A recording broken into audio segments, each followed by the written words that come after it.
Ginunita rin ang EDSA Revolution sa harap ng bantayog ni dating Pangulong Corazon Aquino sa Intramuros, Maynila. Tinutukan niya ni Trisha Zafra. Sa pag-aalay ng bulaklak sa monumento ni dating Pangulong Corazon Aquino, sinimulan sa Intramuros ang paggunita sa anibersaryo ng EDSA People Power 1. Sumentro ang programa sa pagbabalik tanaw sa kasaysayan at pagtuligsa sa katiwalian, karahasan at kahirapan noong martial law. Bagamat natatakot ang sambayanan, biglang nabuhayan ang loob noong 1983 na ang ating minamahal na senador, Ninoy Aquino, ay sabi niya, kinakailangan makabalik ako sa Pilipinas at doon ituloy ang laban. Gusto raw sanang gawing pampamilya ni Pangulong Aquino ang pag-alala sa araw na ito, pero batid daw niyang bahagi na ng kasaysayan ng Pilipinas ang EDSA People Power.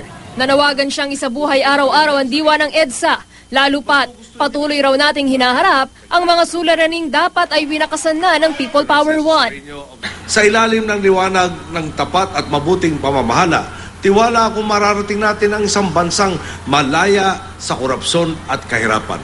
Pinasinayaan din sa Intramuros ang bagong estatwa ni Jaime Cardinal Sin na mahalagang papel ang ginampanan noong EDSA People Power 1. Trisha Zafra, nakatutok, 24 oras.